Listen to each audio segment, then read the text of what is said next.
जय श्री राम। राक्षस और बानर। पिछले भाग में आपने राम जन्म की कथा जानी।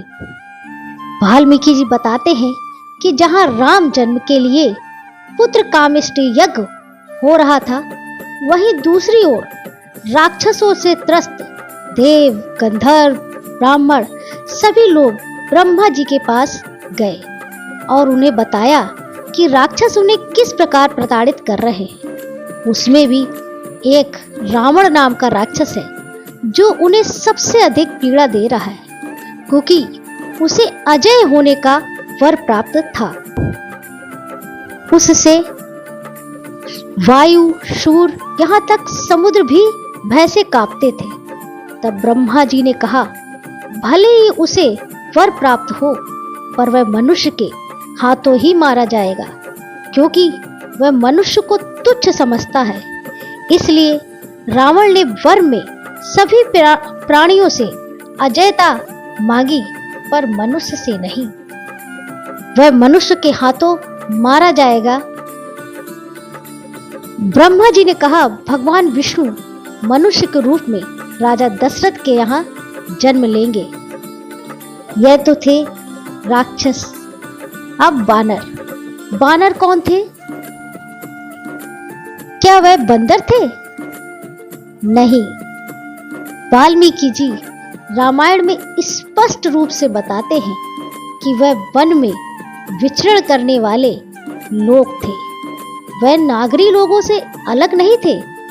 बानर लोग एक पूंछ लगाया करते थे और एक मुखौटा पहना करते थे। आपने देखा होगा कि आज भी आदिवासी लोग जो वन में रहते हैं, वो सिर पर सींग लगाते हैं। अर्थात वानर वे लोग थे जिनकी जीविका वनों से चलती थी। वे बहुत शक्तिशाली और बुद्धिमान थे। पर समय के साथ वानर का अर्थ केवल बंदर रह गया। वनचर लोग नगरों में रहने वाले लोगों से भिन्न जाति और वंश के नहीं थे। वनचर लोग भिन्न वंश के थे, यह मानना गलत है। वाल्मीकि जी कहते हैं कि कुछ वानर ऋषि पुत्र थे, तो कुछ ऋषि पुत्र राक्षस भी थे, जैसे रावण। रावण ऋषि विश्वा और माता केकसी का पुत्र था। केकसी राक्षस कुल की थी, जबकि विश्वा ऋषि थे। वानर वनों में, पहाड़ों पर और चारों दिशाओं में रहते थे। अर्थात पूरी पृथ्वी पर वह निवास किया करते थे। वाल्मीकि जी कहते हैं कि वह कद काठी में मनुष्यों जैसे ही थे। हनुमान जी श्री राम लक्ष्मण जैसे ही दिखते थे। वह पूंछ और मुखौटा लगाते थे।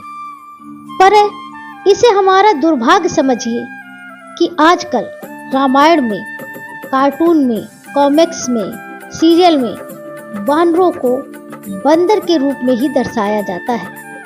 वाल्मीकि जी ने कुछ मुख्य वानरों का उल्लेख किया है जिनका रामायण में विशेष महत्व है, जैसे बाली, सुग्रीव, तारा, अंगद और हनुमान जी।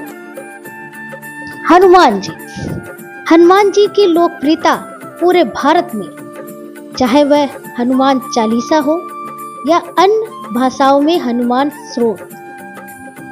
तो इस प्रकार हमने जाना कि राक्षस और वानर कौन थे। अगले भाग में हम जानेंगे कि विश्वामित्र जी क्यों राजा दशरथ के पास आए। जय श्री राम।